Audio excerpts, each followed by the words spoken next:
Friends, ये welcome to the channel the other side. जैसे आप इसके नाम से ही जान रहे हैं कि द अदर साइड बेसिकली ये चैनल है जहाँ पे हम लोग आपको अपने डिफरेंट जॉब एक्सपीरियंसेस के बारे में बताते हैं, जहाँ भी हमने इससे पहले जॉब की है या फिर उसमें क्या डिफिकल्टीज चैलेंजेस और हमने क्यों जॉब स्विच करने का सोचा या चेंज करने का या कोई जॉब सेलेक्ट करने का सोचा, वो सब हम इसमें आपको बताएंगे।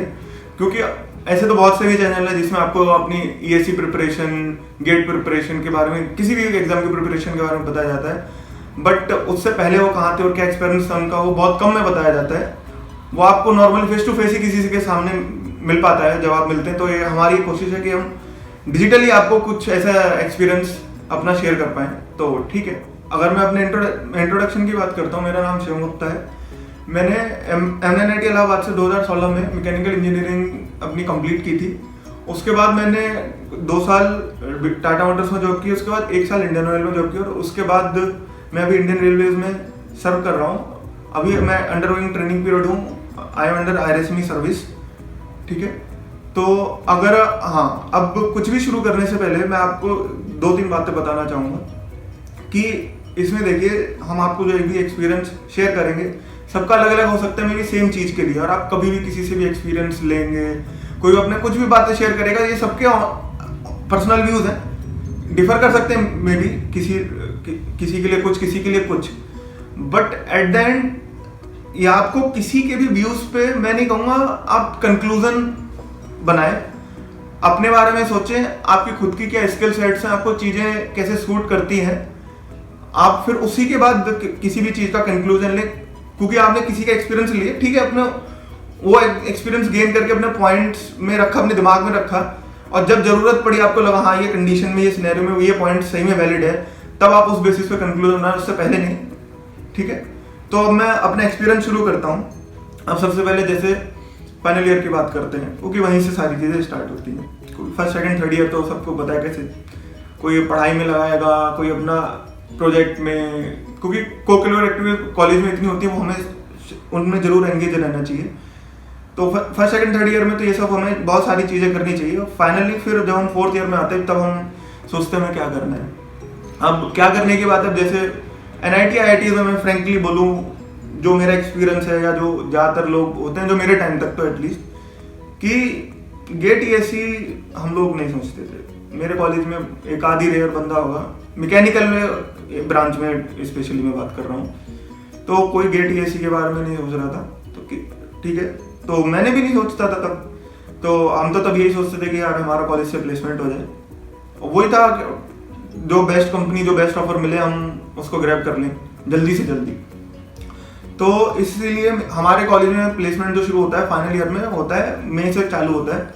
उसमें पहली कंपनी बजाज होती है, सबको पता बजाज कितनी अच्छी कंपनी है, पैकेज भी काफ़ी अच्छा देती है। और इवन बजाज ऑटोमोबाइल में मैं फ्रेंकली बोलूँ, प्रोफाइल्स उसकी जो जॉब प्रोफाइल होती है बहुत बेटर होती है। ठीक है, तो ऐसे शुरू करते करते मैंने काफ़ी सारे कंपनीज में बैठा, जैसे आपको नाम पता हो, हीरो, मारुति, टाटा। तो फाइनली मेरा टाटा मोटर्स में प्लेसमेंट हुआ। 4-5 इंटरव्यूज़ भी मैंने दिए सबके, किसी में मे बी क्या कहते हैं, जो उनका सिलेक्शन राउंड होता था, एग्जाम लेते थे सारी कंपनी सबसे पहले, किसी में एग्जाम में नहीं हुआ, किसी में GD में नहीं, किसी में इंटरव्यू में नहीं हुआ। तो मेरी 5वीं कंपनी थी जिसके बाद मेरा सिलेक्शन हुआ। टाटा मोटर्स में मेरा सिलेक्शन हुआ। टाटा मोटर्स सही में बहुत अच्छी कंपनी है। अब इसके बाद तो एक बार प्लेसमेंट हो गया तो हम चिल हो गया हमारा फाइनल ईयर, फिर तो वही कहते हैं पास करना था। उसके बाद तो जैसे, तो जब मेरा फाइनल ईयर कंप्लीट हुआ, उसके बाद जब टाटा मोटर्स में जब जॉब करने गए, तो अब आप एज अ मैकेनिकल इंजीनियर क्या सोच सकते हैं, आपको 2-3-4 जो अगर मैं बोलूँ प्रोफाइल है मेजरली जिनकी बात करी जाए वो मिल सकती है। ये जो होती है सबसे पहली मेंटेनेंस, प्रोडक्शन में हो गया आप कहीं, या फिर आप कहीं सर्विस होता है एक चीज़, सर्विस बेसिकली जैसे आप सर्विस सेंटर्स में कोई भी चीज़ सर्विस कराने जाते हैं, वो सर्विस बेसिकली ऑटोमोबाइल में, या फिर मैनेजमेंट, ये सारी management, core management not related to maintenance. तो ये 4 बेसिकली, या फिर मार्केटिंग में भी जो मिलता है वो भी हो सकता है, क्योंकि मार्केटिंग में भी अगर आप रिलेटेड टू मैकेनिकल में, मैकेनिकल प्रोडक्ट की मार्केटिंग में, तो भी आपको बहुत नॉलेज मिलती है उसमें, तो एक वो भी फील्ड होती है। तो ये 5 तरीके की वैरिड फील्ड होती है जो एज ए मैकेनिकल इंजीनियर को मिलती हैं। तो टाटा मोटर्स में मुझे जो प्रोफाइल मिली थी बेसिकली वो रिलेटेड टू सर्विस थी।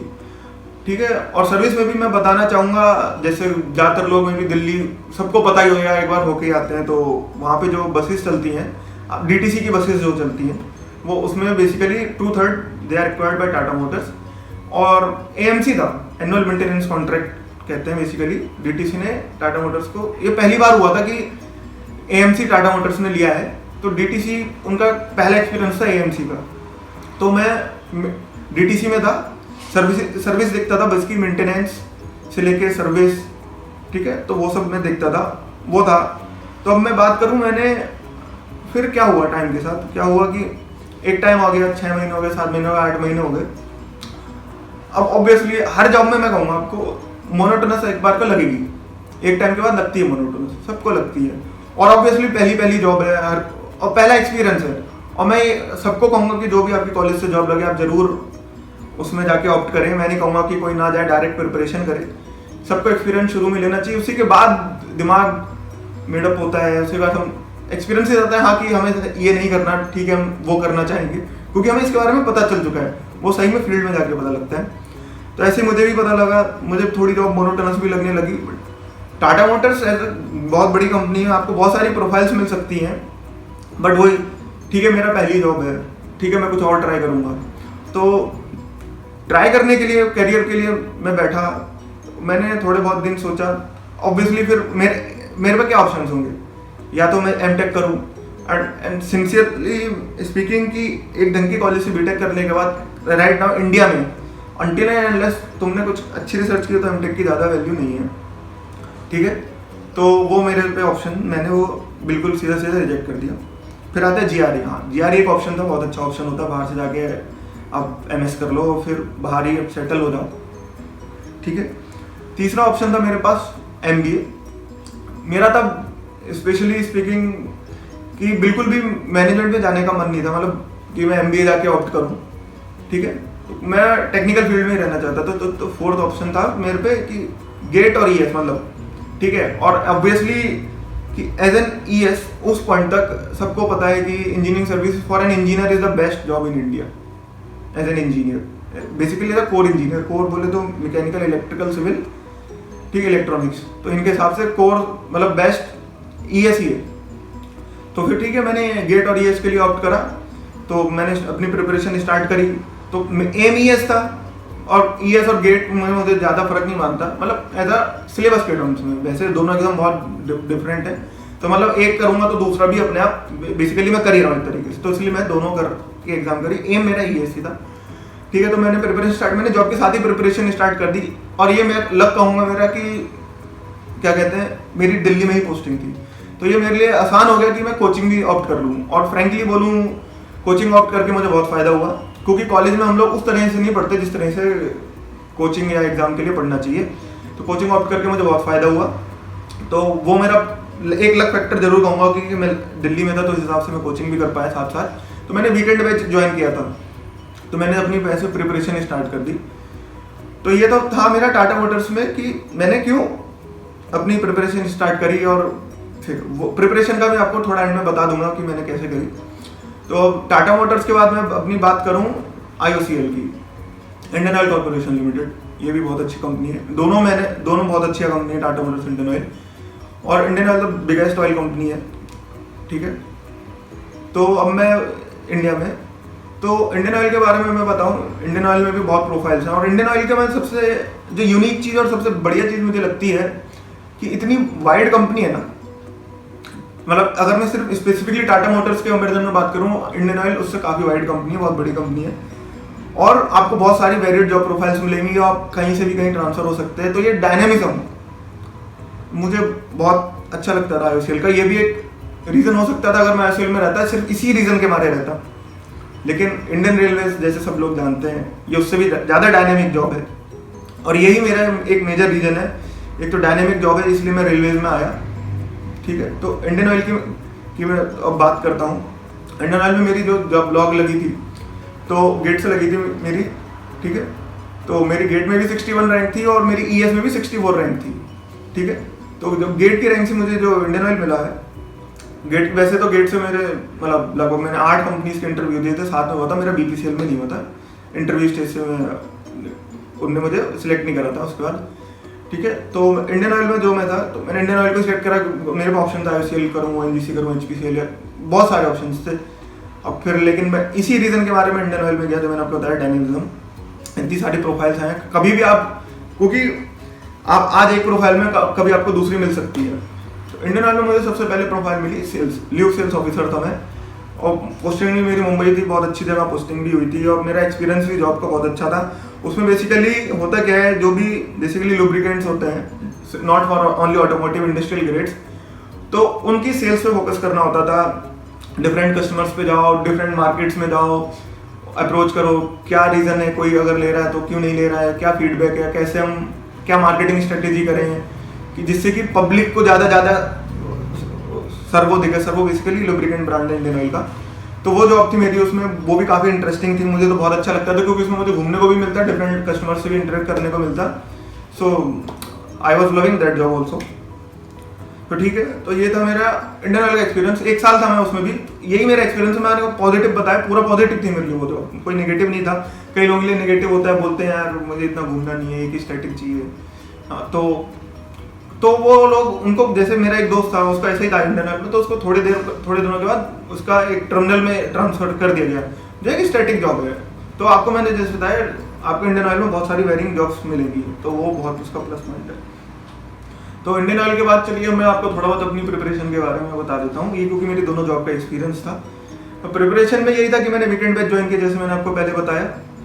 वीकेंड बैच में तो अब क्योंकि मेरे पे 6 डेज अ वीक मेरी जॉब थी, तो मेरे पे वीकेंड बैच के अलावा कोई और ऑप्शन नहीं था कि मैं कोई रेगुलर बैच ज्वाइन कर पाऊँ। और मैंने ये सोचा भी नहीं कि मैं जॉब छोड़ के प्रिपरेशन करूँगा। मैं कहा जॉब करके प्रिपरेशन करते हैं, और एक बार अगर ठीक है मेरा पहली बार नहीं हुआ, मैंने सोचा था अगर गलती से पहली बार नहीं हुआ, मुझे मेरा लेवल भी पता लग जाएगा किस लेवल पे मैं स्टैंड करता हूँ। क्योंकि तुम कॉलेज से निकल के आया, तुमने कोई एग्जाम दिया नहीं, तुम्हें नहीं पता तुम सही में ऑल ओवर इंडिया में कहाँ स्टैंड करते हो। तो तुम पहली बार एग्जाम पे तुम्हें लेवल भी अपना पता लग जाता है। वो तो मैं बाई चांस भी कहूँ, लक भी कहूँ, या मतलब वो भी कहूँ, ठीक है, मेहनत भी है कि मेरा पहले ही चांस में दोनों में हो गया, तो मुझे कोई दोबारा वो ऑप्शन ऑप्ट नहीं करना पड़ा। तो मैंने जॉब के साथ ही प्रिपरेशन की है। 6 डेज अ वीक जाता था, सैटरडे संडे को वीकेंड बैच होता था, सैटरडे को मेरा वीक ऑफ लेता था, संडे को नाइट शिफ्ट करता था। जिनका 6 डेज अ वीक जॉब है वो ऐसे कर सकते हैं, सैटरडे को क्योंकि छुट्टी ले ली, क्योंकि वीक ऑफ हो गया मेरा, और संडे को नाइट शिफ्ट, क्या कहते हैं, कोचिंग से आने के बाद, क्योंकि दिल्ली था सेम लोकेशन, तो वो इस बारे में ये दोनों चीज़ कर पाता था। ठीक है, तो वीकेंड में चलता रहा, मैं प्रिपरेशन अपनी करता रहा। और होता क्या था कि मतलब जॉब से जब गए शाम को, बिकॉज डिफरेंट शिफ्ट है, अगर सुबह वाली शिफ्ट है तो शाम को ज़्यादा पढ़ लिया, अगर रात की शिफ्ट है तो फिर सुबह पढ़ लूंगा, और अगर दिन की शिफ्ट है तो सुबह थोड़ा बहुत पढ़ लूंगा, थोड़ा रात का पढ़ लूंगा। तो ऐसे मैनेज होता था।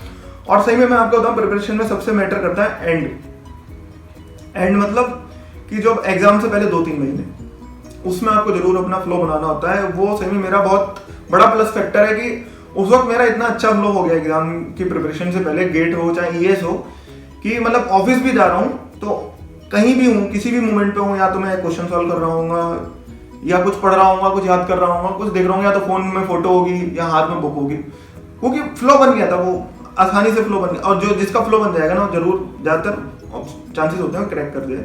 मेरा फ्लो बहुत अच्छा बन गया था, फ्लो बहुत मैटर करता है आखिरी में।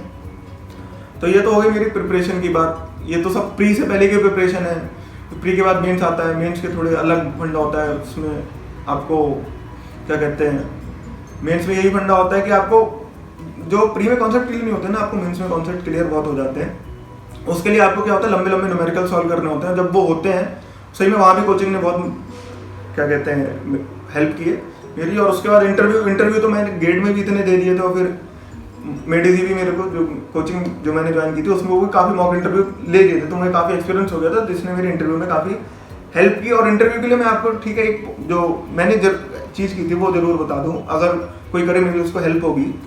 वो ये था कि अपने आंसर्स, मतलब जो प्रोबेबल क्वेश्चन होते थे वो मैंने नोट कर लिए, और उनके आंसर्स में रिकॉर्ड करता था, रिकॉर्ड करके खुद सुने। अच्छा, यहाँ पे अगर ये लगा ये आंसर सही नहीं है या मैं अटक रहा हूँ या थोड़ा ऐसे फ्रेम कर सकता हूँ, वो आंसर फ्रेम कर लिया। और जब मैंने मॉडल क्वेश्चन के मॉडल आंसर अपने फ्रेम कर लिए, तो मुझसे पूछे जा सकते हैं depending upon my work experience या जो मेरी स्किल सेट्स है जो भी है। तो उसके बाद जो मैंने मॉडल आंसर कर लिए, तो वो मैं सेव कर लिया उस क्वेश्चन के नाम से वॉइस रिकॉर्डिंग। और इंटरव्यू से पहले भी मैं सुन के गया था, और मैं उनका दिमाग में रखता था, तो उसने भी मेरी काफ़ी हेल्प की इंटरव्यू स्टेज में। तो ये तो हो गई मेरी जॉब एक्सपीरियंस भी मैंने आपको बता दिया अपना, अब क्यों मैंने ऑप्ट करा।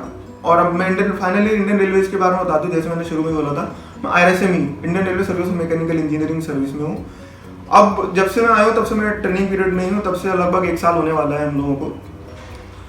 तो प्लस पॉइंट इसका यही है, देखो रेलवेज में पता है, जो एज एन इंजीनियर कहीं भी इतना फ्रीडम नहीं मिलेगा किसी और भी।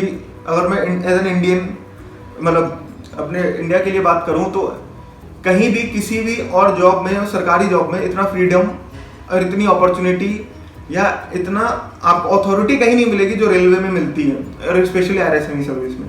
मतलब IRSME हो गई या IRSSE हो गया, IRSS हो गया, कोई भी सर्विस हो गई, एज एन इंजीनियर बहुत अथॉरिटी मिलती है। यहाँ तुम लोग बहुत कुछ कर सकते हो, बहुत कुछ चेंज भी ला सकते हो। मतलब जितना आपके मतलब कहते हैं ना शेड्यूल ऑफ पावर एक तरीके चीज होती है, जितना आपके में अलाउड है आप बहुत चीजें इनोवेशन करके बहुत इंप्रूव कर सकते हो, क्योंकि हर जगह स्कोप ऑफ इंप्रूवमेंट होता है। बहुत बड़ी ऑर्गेनाइजेशन है, बहुत जगह आप लोग चेंज ला सकते हो, ये बहुत बड़ा इसका प्लस फैक्टर है। और दूसरा, किसी भी सरकारी जॉब सेंट्रल गवर्नमेंट के लिए के हिसाब से मैं अगर बोलूँ, जो प्लस पॉइंट मुझे लगता है, जो मेरा दूसरा फैक्टर था जिस वजह से मैंने इंडियन ऑयल छोड़ी, बिकॉज PSU में आपके ऑब्वियसली ज़्यादा पैकेज रहता है यहाँ से। बट जो पहला मैंने आपको बताया डायनेमिज्म, ऑब्वियसली यहाँ सबसे ज़्यादा है। दूसरा, as an engineer authority best job है as an engineer in India, ESE। तीसरा लास्ट पॉइंट मेरा, जिसके बाद मैं कंक्लूड कर दूंगा अपनी वीडियो, जो लास्ट पॉइंट है मेरा कि एज ए मतलब सेंट्रल गवर्नमेंट में सरकारी नौकरी में सबसे प्लस फैक्टर रहता है ग्रुप ए में डेपुटेशन। मैं आज रेलवे में हूँ, कल किसी दूसरी मिनिस्ट्री में, जो भी वैकेंसी आएगी कहीं भी आती है, एक होता है कि इतने मतलब 5 साल के बाद आप लोग जा सकते हो इधर से उधर डेपुटेशन में, इस डिपार्टमेंट में उस डिपार्टमेंट में, तो और आसानी से जा सकते हो। तो आप फिर से बहुत डायनेमिज्म आ गया, आप बहुत स्कोप आ गया, बहुत अपॉर्चुनिटीज आ गई। और प्लस जो आपको मैं बताऊँ ना, प्राइवेट में जिस हिसाब से आपकी टेक केयर वो करेंगे, लेकिन आपको जो फ्रीडम नहीं देंगे कुछ भी ऑप्ट करने का, सेंट्रल गवर्नमेंट या स्पेशली गवर्नमेंट जॉब में वो मिलता है। वो कैसे? क्योंकि आप कोई भी कोर्स जब चाहें, मतलब कहते हैं ना अपनी तुम एक्स्ट्राऑर्डिनरी लीव ले लो या स्टडी लीव ले लो, कुछ भी ले लो, ये कोर्स कर लो, वो कोर्स कर लो, आपको इतना फ्रीडम रहता है ना, आप जब चाहें जो चाहें वो कोर्स कर सकते हो। ये बहुत बड़ा प्लस पॉइंट रहता है आपकी। और कई बार स्कॉलरशिप्स भी गवर्नमेंट की बहुत पॉलिसी से टाई अप होता है, इंडियन इंस्टीट्यूट से में भी, IIM से टाई अप है, बाहर भी फॉरेन इंस्टीट्यूट से भी टाई अप है, जैसे रेलवेज का जापान में MTech के लिए स्पेशली रेलवे में होगा, बट वहाँ पे तुम रेलवे खुद तुम्हारा पूरा एक्सपेंस बियर कर रहा है, तुम्हारी सैलरी आ रही है, तो बहुत पॉजिटिव पॉइंट्स होते हैं तो तुम्हारी सेंट्रल गवर्नमेंट में नौकरी करने के। तो यही है, मैं यहीं पे कंक्लूड करना चाहूँगा अपनी वीडियो। Thank you.